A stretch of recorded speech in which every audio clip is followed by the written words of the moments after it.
One, two, three, and four. There we go. We've got the icon popped up for the amount of viewers, which is currently zero because we've just started. But welcome to another Tuesday night session where we sit down and chat with a band via the StreamYard platform that we're using here. As always, we're joined by Nikki. So say hi, Nikki. Hello.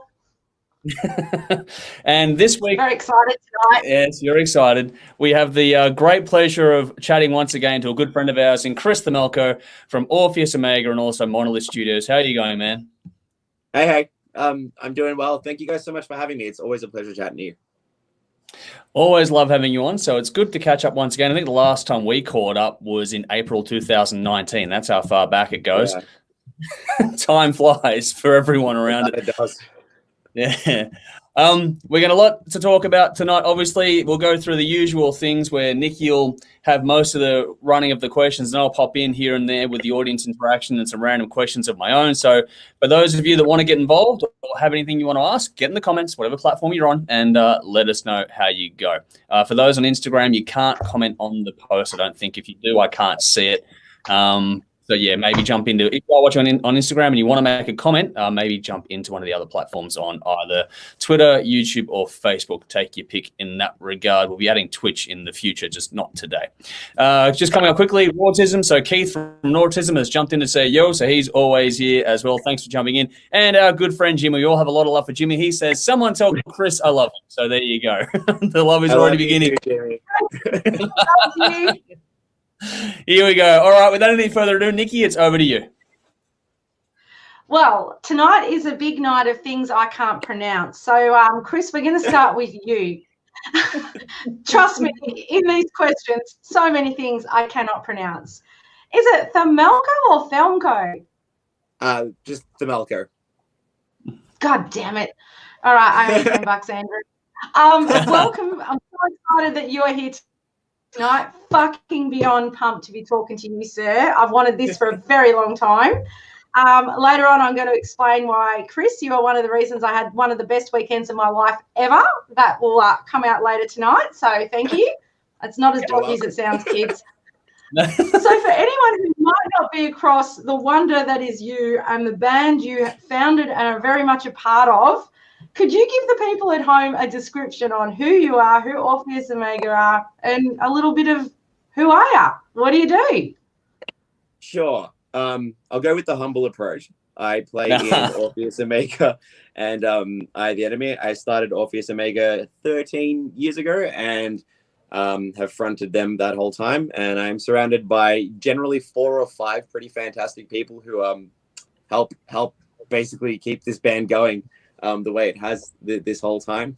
When I'm not spending all my time doing music stuff with Orpheus, I'm spending all my time doing music stuff with everyone else because I also run Monolith Studios here in Melbourne. And I almost want to say at this point, and it's purely from a luck perspective, I feel, and just out of like the fact that I just won't stop doing it. I feel like if you've enjoyed some Aussie metal at some point, there's a chance I've worked on something you've liked, and that's pretty awesome if I'm being honest. You may not have liked the mix, but you probably like the music, so that might be a thing. I don't know. But yeah, I think you're more likely to like the mix, mate. I think your mixes are fantastic. But there you go. But yeah, that's it. My life has literally been the Australian music scene from the second I stepped into it. So that is who I am and what I do. Amazing. And it's funny that you say that. I don't generally review albums as a rule. It's not my strong point or not something I'm good at. But when I reviewed Trigger Cryogenesis, I actually talked about the mix and the production. That is not who I am, trust me. Oh, awesome. But there's chains rattling and tinkling and there's just all this stuff. It's just, oh. And then, yeah, you did it for Dangerous Curves as well. And I noticed it straight away. I'm like, that's his sound. I get him now. Oh, awesome. So, yeah, you're a maestro. I'm sure everyone out there has heard something you've been a part of in one way or another. It's So if you had to... Oh, no, go for it. Oh, no, man, I could fucking talk all night. You will have to shut me up tonight. If you could describe your band sound, how would you try and describe it to someone going, who's this guy they're talking to? He's in a band. What can I expect? What would you say? honestly, I feel like that question's harder to answer now than it used to be. Like when I would say originally, like we wore our influences a lot more on our sleeves. When the first, I would say maybe the first couple of albums from Orpheus Omega are way more in the vein of the Gothenburg melodic death metal sound. Yeah, there's some Dark Tranquility and At the Gates sprinkled in there. Then there's obviously a massive amount of Children of Bodom and In Flames. And then sort of as time's gone on, and we've had a few different members, we've grown as individuals as well. I feel like it's all of our influences, and then everything's sort of very distilled into what each person really likes. So I feel like our sound is a lot more modern than it used to be, but I don't think we'll ever be able to escape that mellow death sound. Like we love over the top melodies. We love that extra catchiness in choruses. We love riffs. So there's always like a sense of, I think, upbeatness to our music. So that's something that's stuck with us the whole time. So if you just enjoy really catchy melodies, a good mix of, I guess, aggressive growl stuff and even some clean vocals as well, that's kind of what we do. We've definitely grown into our sound as time's gone on. I think our more recent stuff probably is a bit more encompassing of all the stuff we've done, because I know that listening to the last album we did just a little while ago, because I don't really go back and listen to them, I just like playing them physically. It was interesting hearing it, because I was like, oh, there's so much on this album that's got so much of all the other albums on it, but almost like distilled and probably better in my opinion. So if you enjoy the melodic death metal sound at all, I would dare say you probably might like some of the stuff we've done. Cool. I think that's very cool. It's funny because we're going to talk about a 10-year anniversary of a very special album called Bleed the Way.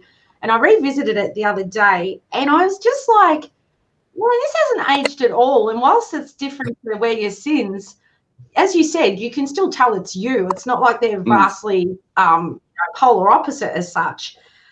But putting out such a fucking stellar first album that got really good reviews at the time, it opened the door for some amazing tour slots. You geeked your asses off way back then, fucking 10 years ago, Grandpa. Did you ever think you'd be able to follow that up? Because that's a hell of a debut. That is just ridiculous. And anyone out there, if you haven't heard it, go find it. You can buy it from the website. It's online if you need to do it on Spotify, but buy it. Yeah, look, listening back to it is really interesting, because obviously, like, pretty much the only song we play every show from that album is Sealed in Fate, because it's just, as far as I'm concerned, it's the best song we've written. That's a set closer for a live show. We haven't written another song that works a Wall of Death quite as well yet, but we might in the future, who knows. So going back and listening to it and having to relearn some of the songs, it's weird, because there's some parts that I hear and I'm like, what were we thinking? But also, it was our first album. And then there's other parts where I'm like, damn, that was really cool. And I haven't done that part since that time. So it's been interesting listening back to it. Like, I feel like maybe in hindsight now I can appreciate it a little bit more. Like, especially as like, doing what I do for a living and working with so many different bands, I kind of do go back and go, you know what, that wasn't bad for a first album. Like I'm really glad that the quality of our first album is what it was. And obviously a big credit goes to Erman from Systematic Productions at the time, who worked on all the mixing side of that. He did an incredible job. So that's, a lot of the reason it still stands up so well is because the production definitely matches the music output on it, I feel. So it still sounds good.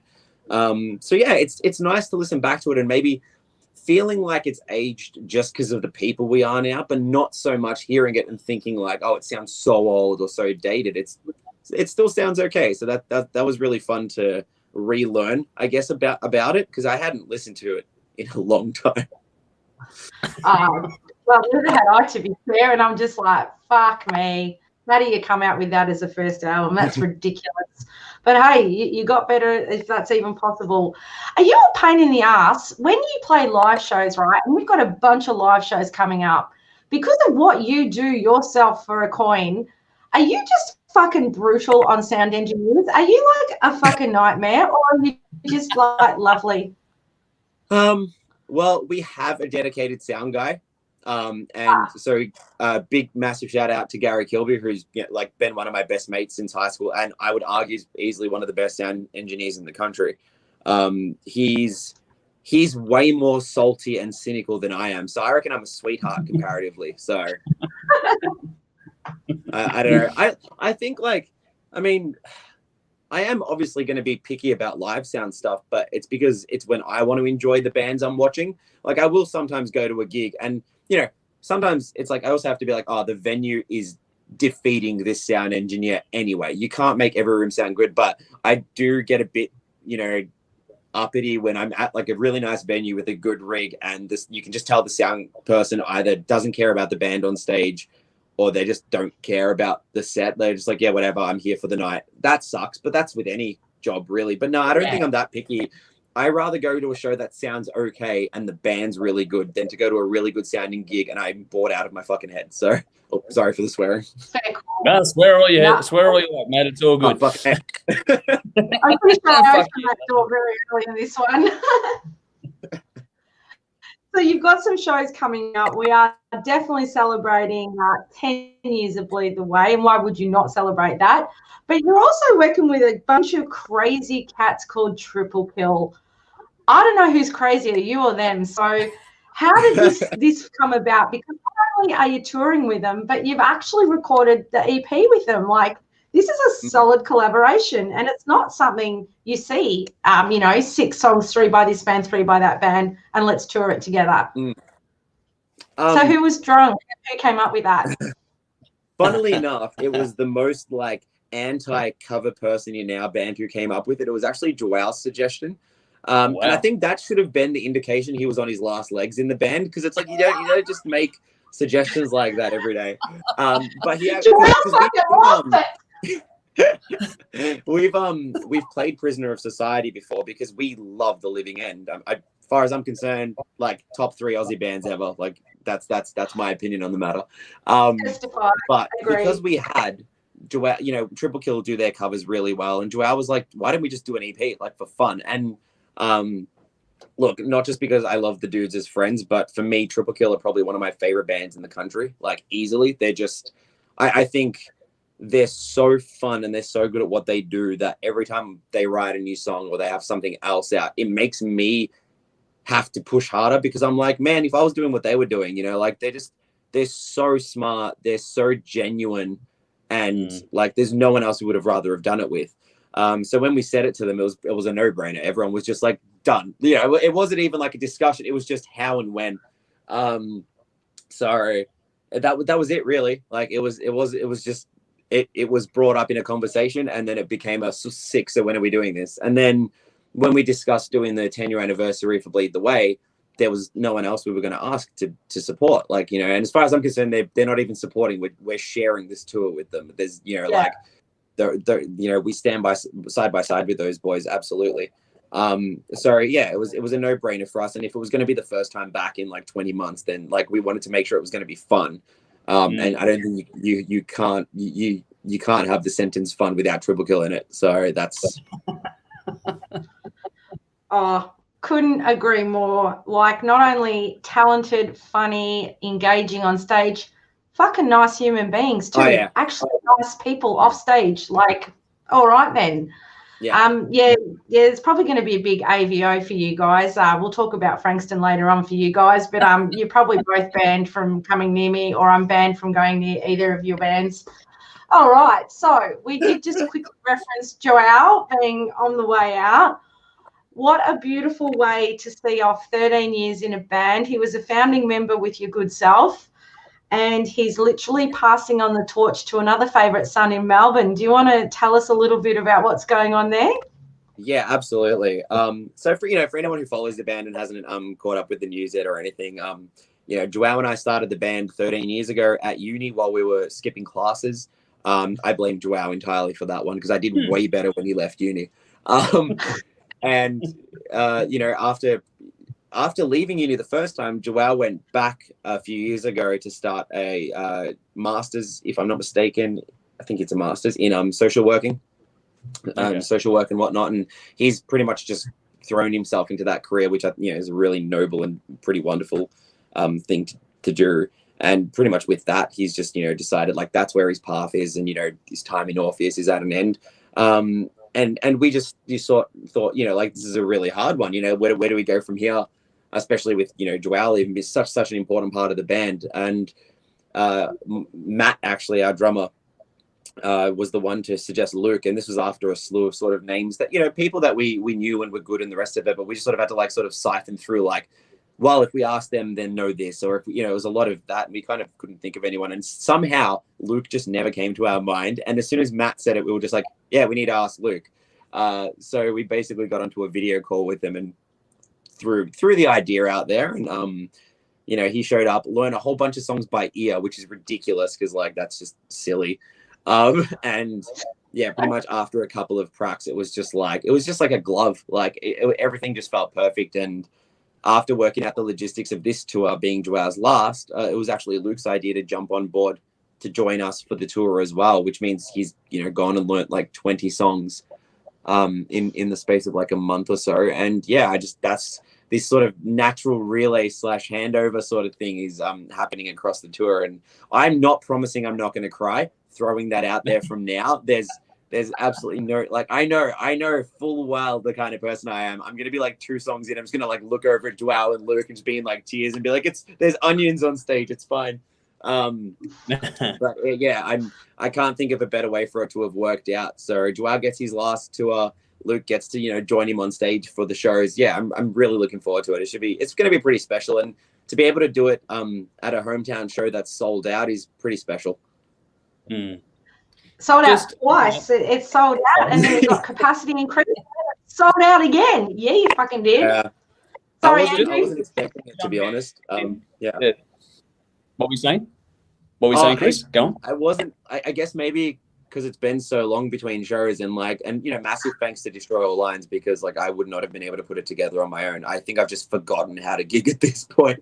But when it first sold out, I was like, yeah, awesome capacity. That's great. And then when the capacity opened up, I was like, oh, it's not going to sell out. Like it's like pretty much doubled capacity. And then within like less than a week, it sold out. So I was like, oh, wow. Like it was pretty nice. It was maybe like a little bit of a reaffirmation. Like, oh yeah, that's right. Like, people cared about this album. People care about our shows. It's nice to have that reminder in sort of like maybe in like a logistical way as well, to just be like, holy crap, we're going to play this sold out show as our first hometown show back in, more than a year and a half. So I'm pretty excited. Cool. I'm just going to quickly jump. We've got some comments coming through, which is the usual for us. I'm going to quickly ask you a question. So Benjamin Payne, a good regular of ours, jumped in to say brutal hails to Chris the Melko, Benjamin Payne over in New Zealand there. Jamie has jumped in to say hi all, so thanks for joining us. Darren Humphreys, all the small things, career suicide indeed. I'm sure we'll get to that in due course. I'm sure Nicky's got something on that one. Dive into Ruin is saying play some Dive into Ruin, Yuckins. Not tonight, but we'll see how we go with all this sort of stuff.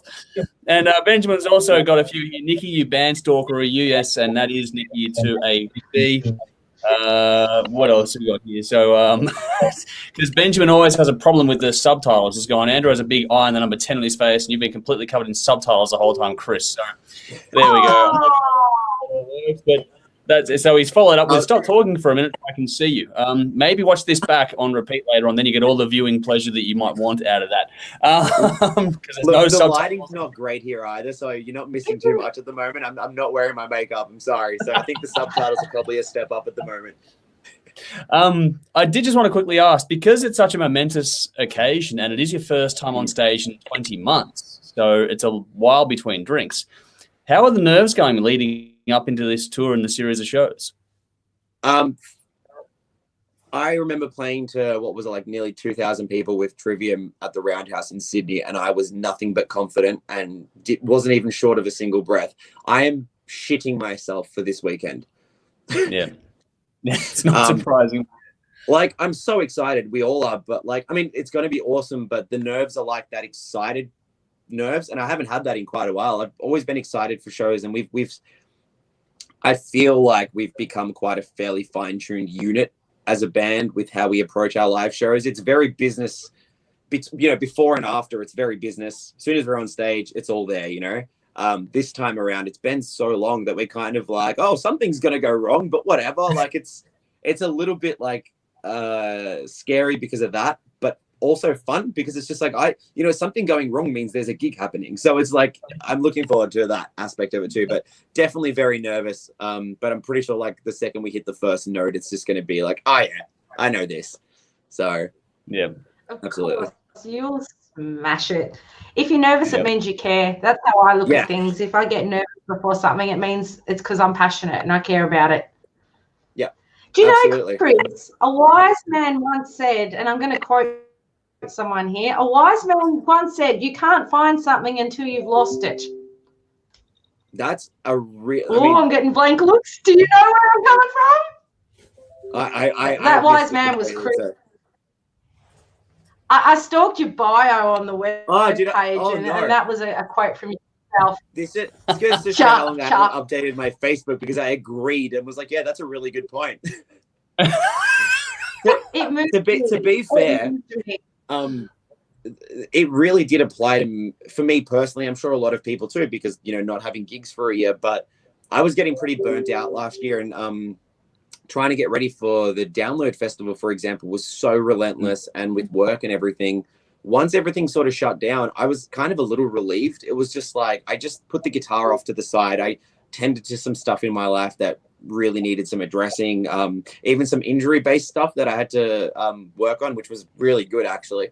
And I learned to fall back in love with my instrument again, because playing guitar became so much like work. And I love doing vocals and everything. Like it's so new to me still because I'm always learning and trying to push all my abilities in that regard. But playing guitar stopped being fun, and being able to step away from it for a little bit and not being able to go on stage, I started playing covers again and like recording some stuff with my partner as well. And it was really fun. It really made me fall in love with music again. And I started missing shows a lot more when that happened, because that switch of mentality, that moment away from it, really did just give me an opportunity to appreciate it again the way I used to. So like obviously it was a terrible reason to have that opportunity, but I'm kind of thankful for that, because coming into 2021, I think I'm more excited now than I was 10 years ago doing this, which is pretty cool. Awesome. And COVID fucked you up a little bit. The Canberra shows had to be postponed, and I assume the Sydney show too, yeah? Yeah. But Melbourne is sold out. There may or may not be tickets left to Geelong. I couldn't comment on that. You'd have to let me know that one, Chris, for the people out there. Get to Geelong. Yeah. It's at the bar, isn't it? Yep. So if I'm not mistaken, there's limited tickets still left for Ballarat, because if I'm not Volta's got a lower capacity, so I would definitely recommend getting on that. But that one's doing really well. And then Barwon Club's got a slightly bigger cap because it's such a big venue most of the time.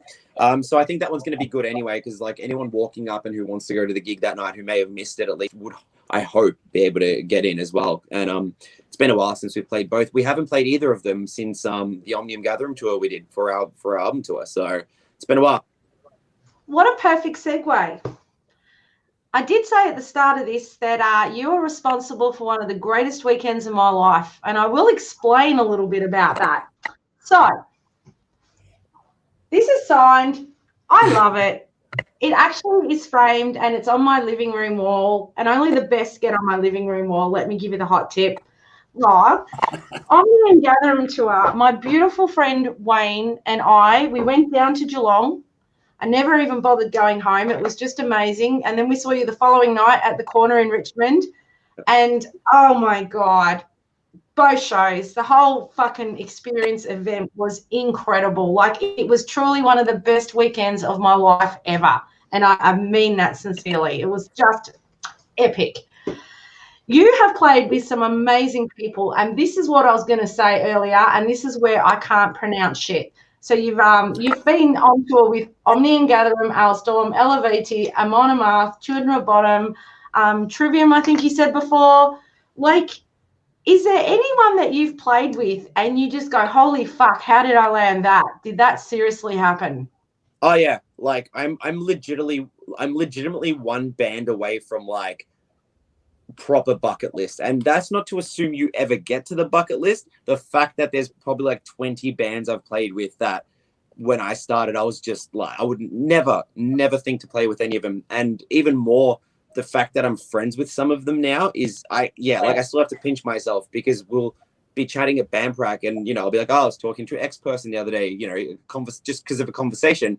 And there's still those moments where I'm just like, holy shit, I spoke to such and such the other day. Like, it's absolutely insane. And, it's always hard because as a band, you always want to measure your success by how well you're doing, all that sort of thing. And, like there's so much we haven't done in the grand scheme of things, like we haven't played a Summer Breeze or a Varken. We haven't done a European tour yet or anything.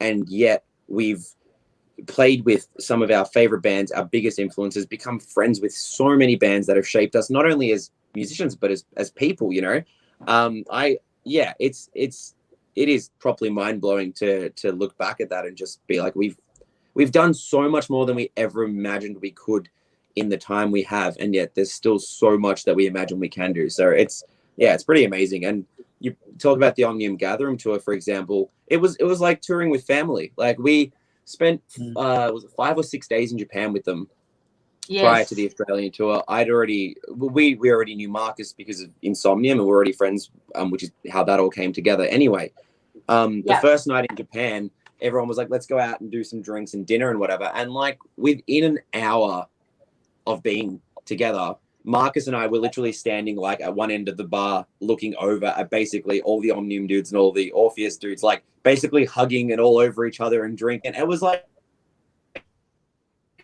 and Japan's probably the one country in the world I always wanted to go to. And that was one of those moments that I actually sat there and was like, really? Like, this is actually happening? Like, what? I do. I can't. I don't know, just that perspective thing. I definitely could not be happier or feel more lucky for the amazing people that we've been able to tour with. Really, like, I don't think I even have anything bad to say about anyone we've toured with. Like, definitely, there's always, tours are always hard to do, so there's always like things that have come up that are issues. But as far as the people are concerned, the bands who we've toured with, who the nobodies that we are in the grand scheme of things, the way we've been treated and dealt with, and it has been nothing but stellar. I have nothing but good things to say about pretty much everyone we've toured with. So it's been a pretty humbling experience. Beautiful. That's the benefit of going to a show like Geelong too. You get a bit more up close and intimate with everyone, and I think that was why that was such a fun weekend. The closeness of everyone, because I think you had Triple Kill on that show too. Yeah. Trigger at the corner. But just everyone was family, including the Omnium Gathering guys. I've got photos with all them. They were magnificent. Just fucking grouse times. Sorry, Andrew? You're right. No, you go on, Chris. You wanted to say something there, so before I cut in, go for it. I was only going to say, obviously, from a logistics standpoint, it's really hard to do tours I think we did between Australia and New Zealand, it was like 9 or 10 shows with Omnium, and that's really hard to do because a lot of the bands that are maybe at a tier that are like, we don't really want to slum it out going to Geelong and the rest of it. And I get it. It's really hard when you're flying around, months at a time, and then you're trying to do like these, like arguably smaller, but also more logistically difficult shows. The guys in Omnium, we threw it at them and just went, look, you could either do the little East Coast thing or this. And they just jumped at the chance to do some of the other shows, which was awesome because they're like, oh, we just want to be in Australia. We just want to tour with you guys. We just want to have fun. And I'm like, that is amazing. And look, we definitely had some like issues with like van broke down, had some issues with like trailer stuff. There was so many things that went wrong on that tour, and it is still one of the best tours I've been a part of. And the guys had the best time. So it was really awesome just that tour coming together how it did. Oh, we lost Nikki for a second. I couldn't hear you. Importantly, I heard you. Oh, yeah. Just going to quickly jump in because Rhiannon is saying that she is keen as fuck for the show on Friday night. So there we go. There's one there. I can't wait. Yeah, and Sean, someone we all know, has jumped in. Hey, folks, Luke couldn't be in better hands. So proud. Can't wait to see what he brings to the mighty Orpheus Omega. So there is very kind words. That's super sweet, there. Sean. And I think we both agree as well. He's, kid's incredible. So proud is the right word. That's for sure. It's been well done there. Sally, a good friend of ours on YouTube, has jumped in to say, hey, people. And so has Tommy Rocker on YouTube. Hell yeah, Chris. Hey. That's awesome. Sally also said, Omnia, love them if they're the band I'm thinking of, witchy sort of folk metal. Is that the one? Is that a fair description? I mean, Omnium Gatherum. Maybe if there's a band called Omnia that I don't know about that I'm now going to have to listen to. Omnium and Gatherum are very. Oh, I guess you guys threw together make a lot of sense. Musically, you fit together nicely. Yeah, I mean, they're one of the original. I mean, one of that real '90s mellow death era bands that that sound like what Omnium Gatherum do to me is like that's mellow death. Like, and yeah, again, like watching those dudes do what they do live. Amazing, absolutely amazing. Yeah. I've got a fun one here as well from Facebook. A good friend of ours, Chris, from a little band called Vanishing Point, has gone, tell Chris he smells and can't climb a wall for shit. Hey, I'm going to come around next time with coriander and we'll see how that tone changes. Well played. Well played. For those who don't have these people on Facebook, there is a long-running gag with all that associated, so very, very nice. Well done. Rautism or Keith's gone, can't wait to share the stage in Franger, so that'll be cool as well. Now, I do want to ask, though, just on a more serious side after the fun one from Chris there, thanks for jumping in, the other Chris, I should say. You were talking before about how you've had these experiences and the people you've met along the way and all sorts of stuff. When you think back to when you started this thing 13 years ago with your brother and Joao and stuff, and now you've come this far, and I mentioned it in the EP review, which is sort of a crossover and not at the same time. Now, on the new EP, you take what you do seriously, but don't take yourselves too seriously. And over the years, how much do you think you and the band in general have relaxed into who you are and how perspective on things changed versus when you think you're starting out and you want to go hell for leather and you think you got a limited window, but then you realize you got more time as you go along. So how is all that, and the people around you also, so all the experiences you've taken over a decade now, how's it all shaped your way of doing things now? Absolutely. I mean, look, I'll probably get slightly serious with the combo on this one, but for obviously with the outcome that it is, I think a big thing that I think shaped a lot of our mentality was when Milky passed away just before Resolution came out. And that was, we all took the band really seriously because we all started it together. And that was one of those things that, the perspective changed immediately because it wasn't even there was a choice involved in that unit not being what it was anymore. So that was part of the first, I think, where that started for us. Doing PVM, that album, a lot of that was us just getting that emotional state out after going through losing Milky. Then once we got through that point, and I still look back at that point and see it as a real tipping point music wise and as a band, I think that's when we started, being able to just enjoy the music a bit more, just enjoy touring, enjoy being around people and taking more stock in the experience and not the goal. And that's just been bolstered as time's gone on. And I think we're all happier people when we realize that, if you take anything too seriously, you're never going to enjoy anything. And we take the music seriously, we take the band seriously, but if we're all stone-faced and serious all the time, then it's going to suck. So I think for us, I like to think of obviously bands that influence me and obviously the other guys as well in their own way. But for me, I look at someone like Killswitch Engage, who write incredibly good music. They're very serious musicians, but if you've ever seen them live, some of the most fun you'll ever have because they're just absolute comedians. They just have so much fun. But at the same time, they're writing, they've won awards and stuff with their songs and albums and whatever. I just love that. We're naturally falling more into that space where we take everything we do very seriously. If I told you how many hours our keyboardist and I put into bloody programming these lights and backing tracks for these shows, but that's the point, is do all the serious stuff that when we get on stage, we have fun, the crowd has fun, and seeing people smile in the crowd and jump along and have a good time is the best part about it. And if you take it too seriously, then what's going to happen is you're going to get off stage and be like, oh, hit that one bung note, ruin the show. It's no, it didn't. No one cared.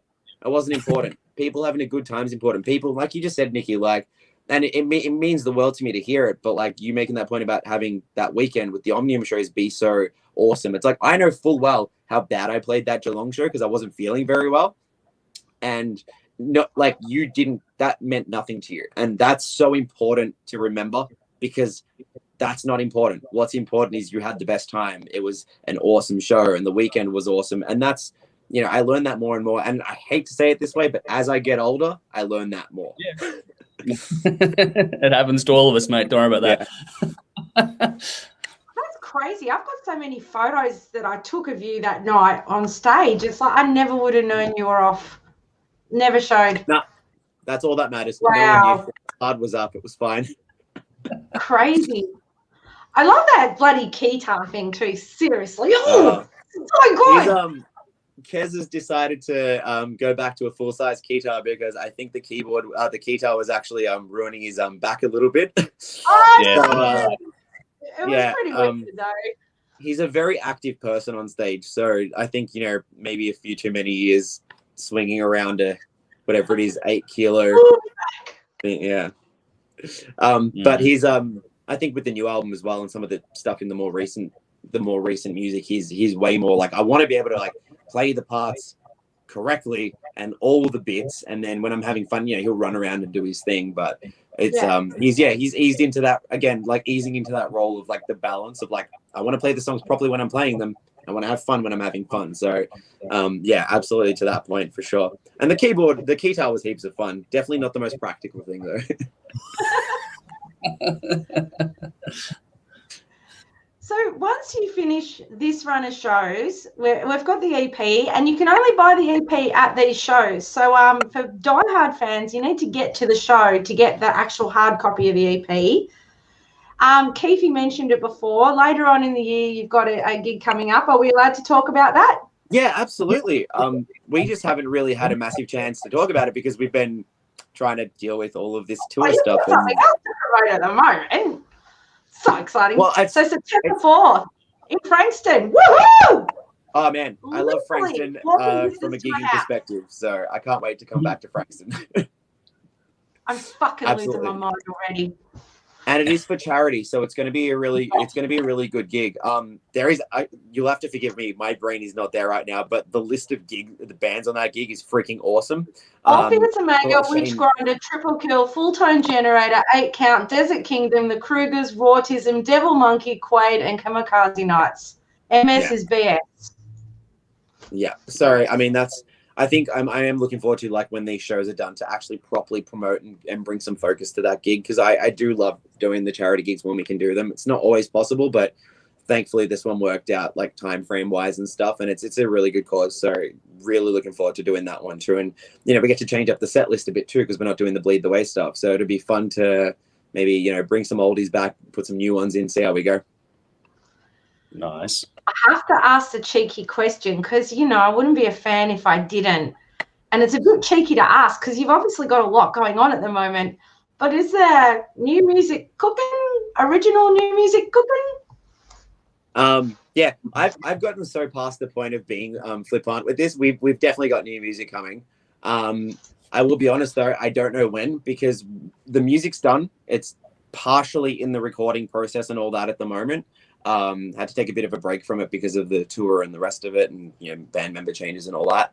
I can safely say that we've had the best time writing this album. Like, absolutely. Like, not a single stone has been left unturned. I'd go so far as to say not even a speck of sand has been left unturned on this one, which we have documented properly this time. So I'm looking forward to when Kez, you know, gets around to making some stuff. So you can really see how horrifying it was to get it together to where it is. I think with everything going on at the moment, we still want to get back into the groove of gigs again. We do have some other stuff that we're trying to organize. Like, we want to go to Queensland. We're going to need to reorganize these Sydney and Canberra shows. So I think we want to really get all that done first, so we can, you know, get back out and play these shows, visit people that we really miss and, you know, care about. And then I think we'll look at what the album's going to be after that point. So if I'm being realistic, I don't think it's going to be released this year.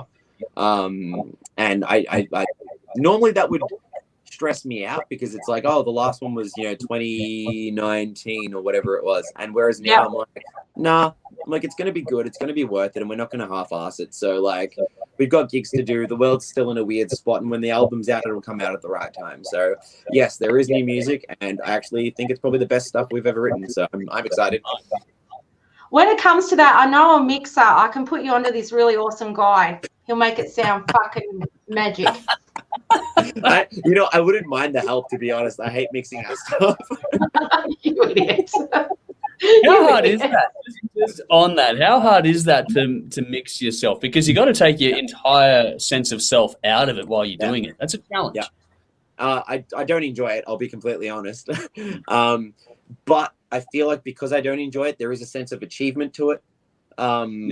Like if I can mix our stuff and be happy with it, to me that feels like a milestone. And in a weird way, the Orpheus albums have always been milestones for me from the mixing perspective, because I can experiment on my baby. Like that's the lucky thing I get. Whereas obviously my band isn't paying me full rates to do this because they just have no respect for me, obviously.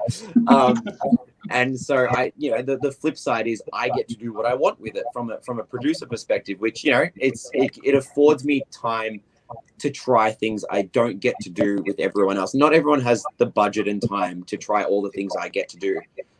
So I get to try things with Orpheus, and then I get to apply it on the next projects I do after it. So there are some things I'm doing on this one that I have not done before, and I'm pretty excited, and it's coming up well so far, which is cool because like this early into the process, I'm already like, sounds kind of cool. So almost looking forward to mixing it, but then I realized there's like 200 tracks of keyboards, and then I want to kill myself. So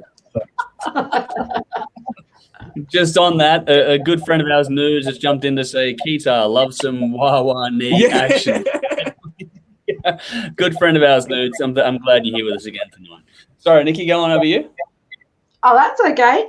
Have you found through mixing other bands and producing their albums, have you ever mixed one and taken away something from it that's just really resonated with you, and you've gone, you'd never rip someone off, but been inspired by it? Ever just gone, you know what, I like where they went with that, I want to explore that myself in some way?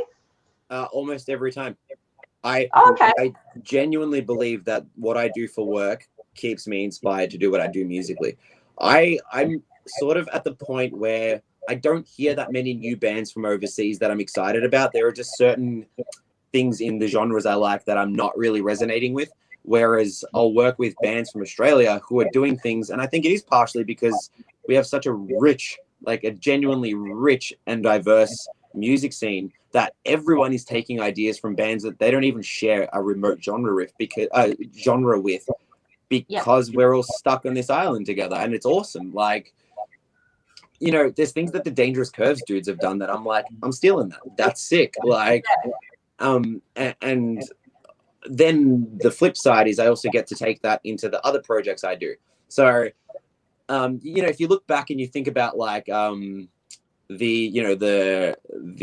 thrash scene in the 80s in the US, and then you have obviously like the Melodeath scene in Gothenburg, these bands were all influencing each other, and they were trying to outdo each other and stuff. And I love that. I love that there are so many quality musicians and bands here that we can inspire each other. So yeah, I think I've definitely taken so much from the people I've worked with into the music I write, and I'd rather it come from here than somewhere else, to be honest. Yeah, for sure. Just on that, just going to quickly cut in because there's a cheeky little moment from you in the videos that are both out for Oh, no. Yeah. So, you know the line I'm talking about. I know you can hear. So walk us through that one, because I thought that was a real zinger of a line from you in particular. Okay. Well played. Disclaimer: it's a little bit real, but it's also mostly funny. Yeah. I feel like, given how much thrash I've worked on at this point, it's pretty fair to say it's still a genre I love very immensely. Yeah. It is what I started with. It's what got me into metal. And they are still the kinds of fans that I poke the most fun at because it's so easy. All you have to do is just be like, Kerry King sucks at guitar. And then it's like 40 Yep. Facebook shares. There's people just like wishing death on you. And it's like, I bet he likes Metallica.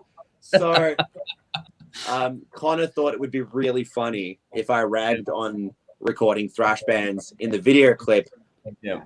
And I didn't know how to pull it off without it coming across too genuine. And the problem is I pretty much changed what they had because I'm like, oh, that's a bit much. And not in if Connor said it, it would be hilarious. Yeah. But if I said it, it would have been like, is he joking? And even with how I changed it, so many people were just like, I don't think Chris is joking. And I'm like, oh no. Like, please pay my bills. I really still love thrash. Like, you made that of yourself as well. It wasn't just thrash. Like, surely they could have seen that. It was funny. And like, obviously, like, you know, part of the joke is the fact that we've got heaps of like thrash style bands playing on this tour anyway. Like, you know, obviously that's we love the genre, but it's so easy to poke fun at too. I feel like thrash and black metal are really easy to poke fun at because they have the most elitist style of fans. I don't know what it is about the genres, to be honest. I mean, I'm sure if I spent enough time thinking about it, but like, you know, it's like with every genre or scene, like 95 to 96% of the people are perfectly fine.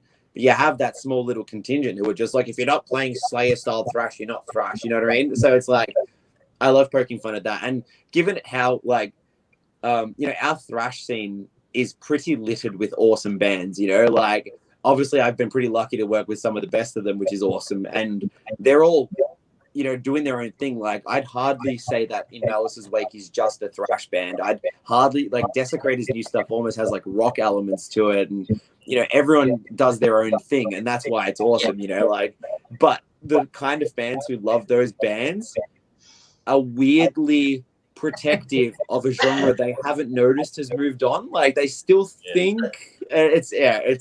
so it was a pretty funny joke, but also it's just it's a good pot shot to make on occasion too. So I thought it was followed up nicely by the giant from Triple Kill with the line after you walked out, which is very nicely played as well. Yeah, absolutely. It was good fun. Like, doing that clip was it was really fun. Yeah. I tell you what, though, do you want to take some fashion tips from Rodney? Holy shit balls, he's dressed sharp. He is sharp. I would not even pretend to compete with Rodney's sense of fashion, so it's not happening. I'm going to stick to my muted colors and my very plain black on anything works, and let Rodney do all the fashionable stuff because there's just it's not happening.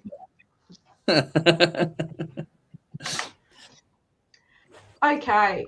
I was going to make a joke. I think I still will, but it's not funny anymore. I was going to refer to you and Matt as the Eddie Alex of the Australian music scene. Is there any shit playing with your brother? Like, hi, Matt, by the way, if you're watching. Hello, Matt. Absolutely adore you too. But, like, how's that go, hey? Look, he's really lucky to have me. That's all I've got. Like, that's... Were you just like, I'm fucking Axeman, get on the drums because you're not touching guitar, that's me? So, interestingly enough, like Matt and I, even though we have very different music tastes these days, our very core music tastes are the exact same. Like, we still go to we're old enough now to go to like 10, 15-year anniversaries of bands that we like and still sing every word of every song together, you know? But when we started out, Matt was kind of like, I want to play an instrument, but I don't know. So at the time, I was like, well, I play same thing. Like, I was playing guitar. I was already in a band anyway, but I was like, I'll chip in with our parents and buy him a drum kit. So like one of my first income, like wages as a part-timer was actually spent on his damn birthday buying him a drum kit.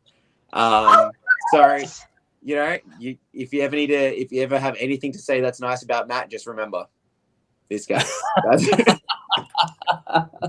Nah, it's awesome. Like, I mean, it's so weird, but the only way I can like put it is I understand why. Oh, sorry, my phone's slightly dying. We'll just pretend that that's not happening. You know, I always look at some of my favorite bands, and it's like, you know, Psychroptic, you have the Haley brothers, Lamb of God, you've got the Adler brothers, obviously Van Halen. Like, there is something to be said about that, like, drummer guitarist sibling combo. It works. Like, it obviously Gojira, like so many bands, and when you grow up around someone for so long, you're gonna gel with them, even if you don't get along for certain things at all. And we don't for some stuff. We've had some pretty heated arguments within the band that isn't necessarily always music related. But at the end of the day, the fact that I've spent 13 years touring with my brother it's pretty sick. Can't complain. Yeah. It's amazing. Cool. I do want to touch on the EP before your phone does die, before we run out of time. You've got this EP out there. It's called Career Suicide. Suicide. So first off, what made you think of the name for that? But also, just in general, because I referenced in the review that it was a lot of fun. It sounded like a lot of fun to make. How much fun did you have making this thing? What was your thought process going into it, apart from it being Joel's suggestion? But also, just sort of who picked what songs and how did that all come about as well? Did you have to fight over the songs, or was it pretty clear? You know, just that sort of. Tell us about you know how it came about. I can't speak to Triple Kill's behalf, obviously, but I think Career Suicide might have been a Kez and Joel idea, because it was just like I think I was just like, oh my god, we're gonna get absolutely harangued for this, and I think one of them made the point of like, guys, this is basically Career Suicide, and we were like, well, that's the EP title. Originally we were going to tour on the EP. We were going to have it finished when COVID happened at some point and do a tour called the No One Wanted This tour. And then it got bundled into the 10-year anniversary thing. But so we'd covered Prisoner of Society in the past, so that was a no-brainer. I think we played All the Small Things one time, and I can't even remember why. I think it was a dare. Like, I have no idea why. I can't remember why. So someone will have to remind me why we played that song. And it wasn't even like, don't even think it was the final version of how we played it on the EP either.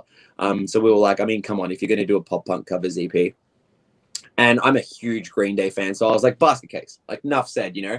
Yeah. And then from that point, that's when Joel goes, I have a fantastic idea for the cover, for the album cover, I should say. And again, massive props to Tristan Tate, who is just incredible with everything he does.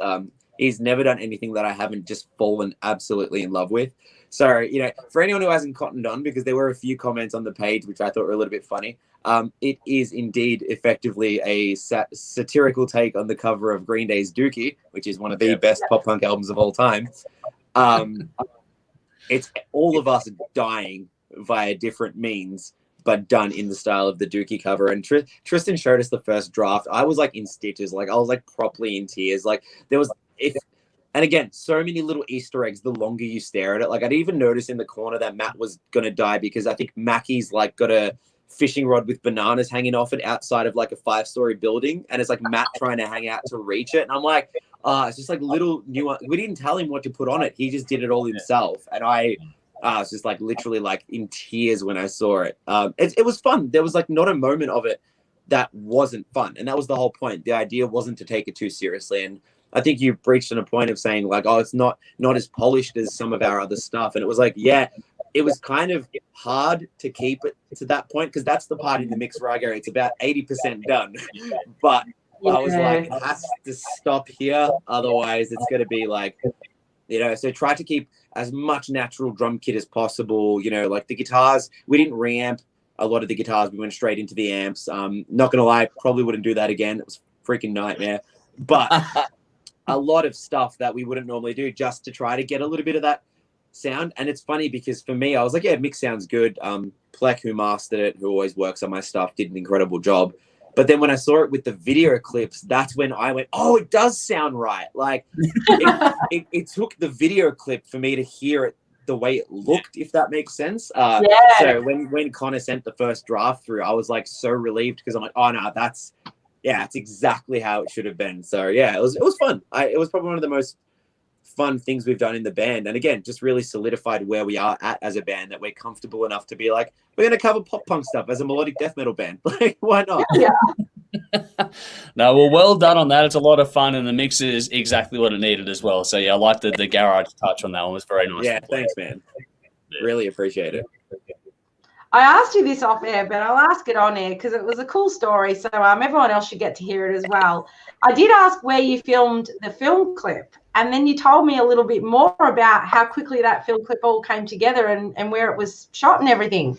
So I thought it was cool. Share it with everyone else, please, sir, if that's all right. Yeah, I will. Let's share all the fun that was during lockdown. So long story short, we were meant to film that over like 2 weekends. And then lockdown happened. And then Anthony found out he was like at a tier 2 site or something. So he had to quarantine. So that was an extra week that we lost. So there was like 3.5 weeks there that we were meant to have this finished and, you know, shared and all that.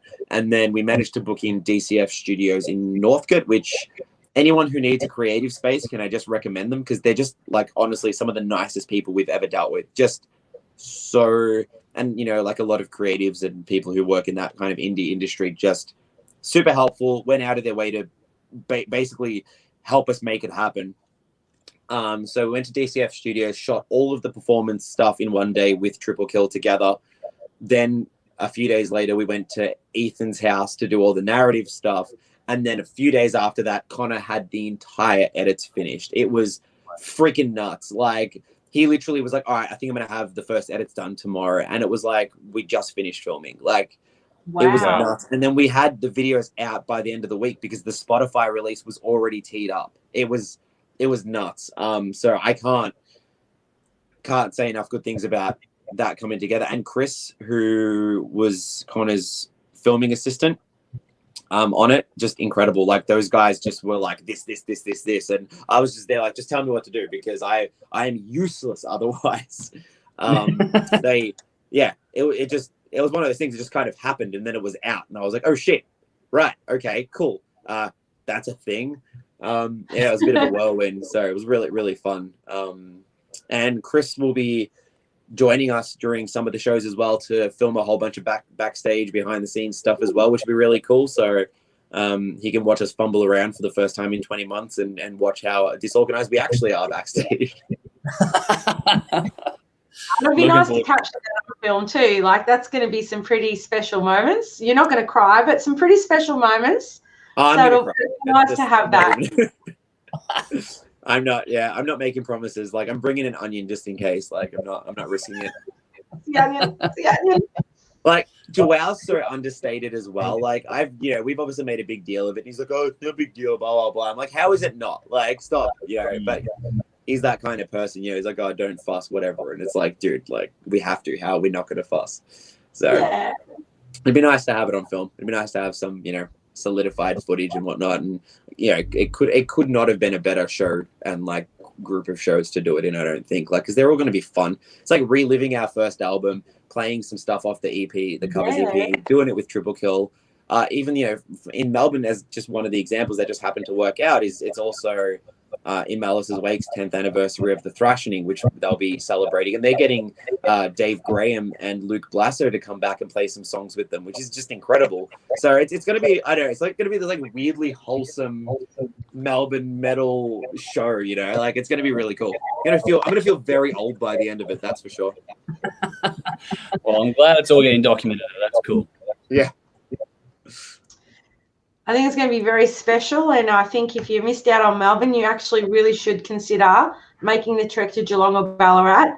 I can personally vouch for going down to Geelong and having a weekend down there. There's some grouse motels close to the venue. The bar and club's a fucking ripper, but more importantly, Orpheus are rippers. You need to see it. It's too good to miss. I guess one fun thing we're doing as well is we're doing alternating set lists for the shows. So if you do come to Melbourne and you're coming to the other shows, you're actually going to hear some different songs as well, which is pretty cool. So just to make life more hard for Luke. That's the only reason we did it.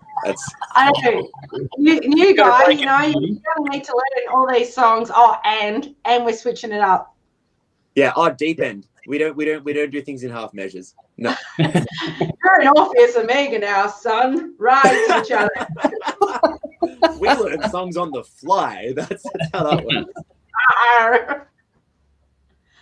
All right. I'm conscious of time and I'm conscious of your phone. Before we sign off, seriously, so stoked to talk to you. You're one of those people I've got, I told you I've got this on my wall. That's how much this band means to me.